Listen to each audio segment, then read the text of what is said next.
Als Gäste erwartet er viel Prominenz aus Wirtschaft und Kultur. Das ist fantastisch. Es kommen haufenweise Leute. Sie werden zahlen. Und glücklich wieder nach Hause gehen. Und du meinst, da wird keiner Verdacht schöpfen? Hm? Selbstverständlich nicht. Warum spenden Menschen Geld für wohltätige Zwecke? Um eine gute Sache zu unterstützen. Ja, damit prahlen sie bei ihren Nachbarn. Aber wenn die Spende erstmal weg ist, ist ihnen egal für wen und wofür. Und warum? Weil sie jetzt haben, was sie wollten. Weil sie ihr schlechtes Gewissen freigekauft haben. Das ist die Art, wie wir Reichen aus der ersten Welt, der dritten Welt... Wie können wir, die Gemeinde, deine Sache unterstützen? Nun, indem ihr meine Worte hört und danach handelt. Aber genauso gut könnt ihr, wenn ihr wollt, spenden. Genauso gut könnt ihr, wenn ihr wollt, spenden. Genauso gut könnt ihr, wenn ihr wollt, spenden. Genauso gut könnt ihr, wenn ihr wollt, spenden. Genauso gut könnt ihr, wenn ihr wollt, spenden. Genauso gut könnt ihr, wenn ihr wollt, spenden. Genauso gut könnt ihr, wenn ihr wollt, spenden. Verbreitet nicht jedes Gerücht, was erzählt wird. Jetzt im Moment ist wieder Ibram Abu Naji dran. Ja?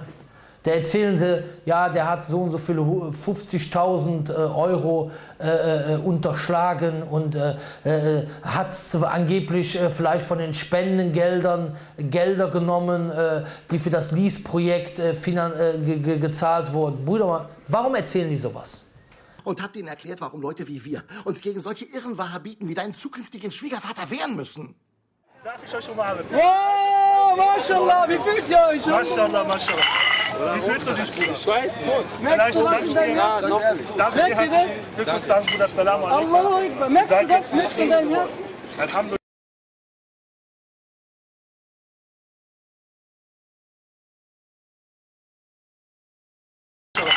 Wie fühlst du dich? Wie fühlst du dich? Wie fühlst du dich, Bruder? Ich weiß nicht. Merkst du was in deinem Herzen? Die gesamte Gemeinde. Oh, ja, doch. Seit einem kleinen Auftritt im Fernsehen wollen nicht nur die Wahhabiten irren Assad sehen. Nein, alle sind an ihm interessiert. Mit anderen geredet darüber, ja. Mashallah. Sehr Bruder, die Muslime hier in Deutschland, was haben die gespendet für das Koranprojekt? 4.400 Euro. Allah, so wenig. Genau so habe ich... Wir reden von 8 Millionen Muslimen in Deutschland. Ja. Das hat mir richtig im Herz wehgetan. Alle Muslime in Deutschland lieben das Projekt. Ja. Und stehen hinter diesem Projekt. Aber wenn es um Spenden geht, subhanallah, die sind geizig. Aber hier kommen alle, sind die Maschallah. Viele Geschwister sind richtig geizig, Ja. obwohl Allah uns befiehlt, im Koran mit ihm Handel zu betreiben. Richtig. Richtig. Weil jede Bank, leider schlafen die Muslime immer noch. Könnt ihr, wenn ihr wollt, spenden. Aber genauso gut könnt ihr, wenn ihr wollt, spenden. Das wünsche ich. Ich glaube, sehr großzügig. Ehrlich, Bruder. Also, Maschallah, ich habe gesehen, die Korbeile hier, habe ich auch gehört. Wir waren letztens... Wenn die von Juden kontrollierten westlichen Medien permanent beleidigende, islamophobe Blasphemie verbreiten, sollte sich dann ein Muslim nicht darüber äußern dürfen, wie seine muslimischen Brüder behandelt werden von den zionistischen Unterdrückern? Er hat nicht mal versucht, sich dazu zu äußern. Ach, was ist denn auf einmal mit eurer ach so wertvollen Meinungsfreiheit passiert, ihr Heuchler? Wie auch immer. Das Verbrennen eines Judenhuts steht, fürchte ich, für religiösen Hass. Ich mache Sie darauf aufmerksam, dass alles, was Sie jetzt... Ich habe gerade von dem Bruder Bilal erfahren, dass ein Bruder, der am Lease-Projekt beteiligt ist und Street Dawah macht, ihn ein SMS geschickt hat und gesagt, dass er nicht mehr weitermacht. Wegen einem Video von mir, nämlich lasst euch nicht radikalisieren. Dieses Video hat ihm nicht gefallen und der will jetzt keine Street Dawah machen. Subhanallah, das erinnert. Ich komme in eine Veranstaltung rein und diese Veranstaltung ist für Syrien und sehe überall einige Geschwister tragen T-Shirts mit Adidas und Al-Qaida und Flugzeuge und Kippen. Intelligent genug sind, um zu wissen, was uns Muslime schadet. Ausgemacht haben. Dass man das ausgenutzt hat, um gegen Lease-Projekt zu hetzen und gegen mich persönlich zu hetzen, bei Allah, ich finde das eine Schande für die Muslime und für den Verstand einiger Muslime, weil das uns nur ins Verderben bringt. Hör gut zu, Jude. All deine dummen Argumente sind mir völlig egal. Und jetzt verschwinde von meiner Bühne!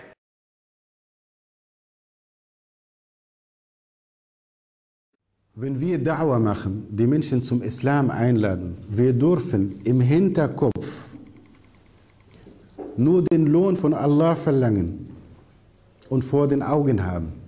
Wir dürfen von den Menschen niemals was verlangen, weder Geld noch Spende. Was haben die gespendet für das Koranprojekt? 4.400 Euro. Allah, so wenig. Noch irgendeine Gegenleistung. Niemals was verlangen, weder Geld noch Spende.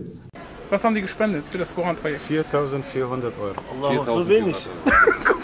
Wenn ihr wollt, genauso gut könnt ihr, wenn ihr wollt, spenden. Sobald du von den Menschen etwas willst, dann bist du unglaubwürdig. Spendet für das Koranprojekt? 4.400 Euro. Sobald du nach Spende aufrufst, dann bist du für die Menschen ein Ausnutzer. Ist das muslimisch genug für dich? Deshalb, das ist auch ein Appell an unseren konvertierten oder deutschen Brüdern, die Muslime sind, die angefangen haben, Da'wah zu machen und Internetseiten gemacht haben, wo drauf überall Spende steht. Spende, Spende, Spende. Erstmal möge Allah diese Menschen... Du hast eben eine große Nasengeste gemacht, als du Jude gesagt hast. Das habe ich nicht. Das hast du. reichlich belohnen. Die tun, Alhamdulillah, gute Aufgabe. Aber das ist kein guter Eindruck. Ich bin ein Jude! Muhammad a.s. ist dein Vorbild und er hat nie nach Spende gerufen.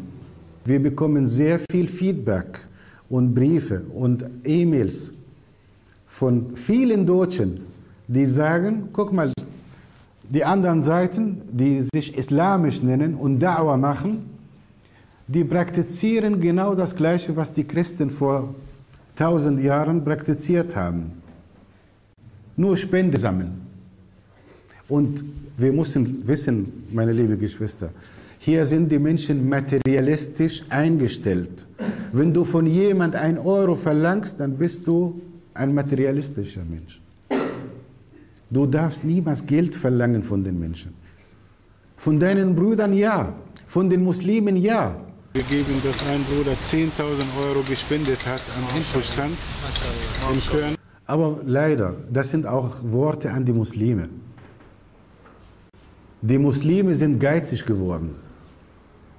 Wir geben, dass ein Bruder 10.000 Euro gespendet hat am Infostand in Köln. Und leider, die haben den Islam nicht richtig verstanden und die Da'wah nicht richtig verstanden, um die Da'wah zu unterstützen. Normalerweise, wenn ich einen neuen Bruder sehe, der gestern Muslim geworden ist, der Da'wah macht und Spende verlangt, ich als Muslim muss ich ihm sagen, komm Bruder, tu das nicht. Ich unterstütze deine Da'wah. Aber wo sind diese Menschen? Wo sind diese Muslime, die nur Geld sammeln? Was wollen sie mit dem Geld am jüngsten Tag machen? Möge Allah uns allen recht leiten. Und ich will dabei wirklich keinen verletzen. Ich als Muslim muss ich ihm sagen, komm Bruder, tu das nicht. Ich unterstütze deine Da'wah. Aber wo sind diese Menschen? Wo sind diese Muslime? Also 39.800. So, Moment. Eine Quelle, oder? Du kannst ja durchlesen, du brauchst ja nicht. Ja? Du kannst ja durchlesen. Hier. Du darfst niemals Geld verlangen. 39.800 ist der Rechnungsbetrag. Der Shop hat 2.300 finanziert. Also das sind Muslime, die Exemplare kaufen. Ja, und der Erlös davon geht direkt an die Druckerei. Dann die Leute, die bei uns in Köln abgeholt haben, 1.200 Euro. Dann ein Bruder kam am Infostand Pulheim, hat mir 5.000 Euro gegeben. Das sind seine 5.000 Euro. Der Bruder Bilal hat den gesamten Frankfurt 2.600 Euro gesammelt durch seine Straßendauer. Mannheim und Karlsruhe haben 2.854 gesammelt und überwiesen an die Druckerei. Berlin, das ist die Palette, der Bruder gespendet hat, 2.000 150. Dann ein Bruder ist So, zu du mir hast gekommen. niemals Geld Ich habe verlangt ihm von Kleingeld gegeben von den Leuten, die bei uns immer Exemplare abholen. Ich glaube, das waren 3.000 Euro. Er hat an die Druckerei 4.400 überwiesen. Von sich selber Du darfst niemals Geld 1.400 verlangen von bezahlt ihm. und an die Druckerei geschickt. Ich wusste wirklich nichts davon. Nur als die Druckerei mir einen Kontoauszug geschickt hat, habe ich das drauf gesehen. Die Frau, die uns das Gold gespendet hat, also ihr Gold, hat einen Wert von 3.550. Das hat der Bruder Norman Das war in deinem Foto, habe ich gesehen. Ja, ja. Video, ja. Das hat er verkauft. Also 3.550 Euro ist Wert von diesem Gold. Ja. Jetzt, alles, was die Muslime bis jetzt gespendet haben, auf unser Konto, die Islamische Bank, ist 4.600 Euro. Ja? Also seit 2 Monaten. Ihr seht, das Ganze wird nur von bestimmten Menschen finanziert werden und nicht von der Masse der Muslime. Ja? Es geht hier auch weiter. München, eine Schwester hat 5.050 bezahlt. Die Straßendauer in München 2.600. Ja? Stuttgart 550. Berlin nochmal 500. Und das ist ein Bruder aus Essen. Der hat das am Infostand gesammelt, das sind 1.000 Euro. Ja? Und damit haben wir die komplette Sendung finanziert. Ja? Also 39.800. Und ihr seht hier, guck mal, das ist vom 15.07. bis heute. Das sind nicht mal 10 Tage. Innerhalb 10 Tage sind 39.000 Euro reingekommen, wovon ich nie gerechnet habe. Alhamdulillah. Von jemand 1 Euro verlangst, dann bist du ein materialistischer Mensch.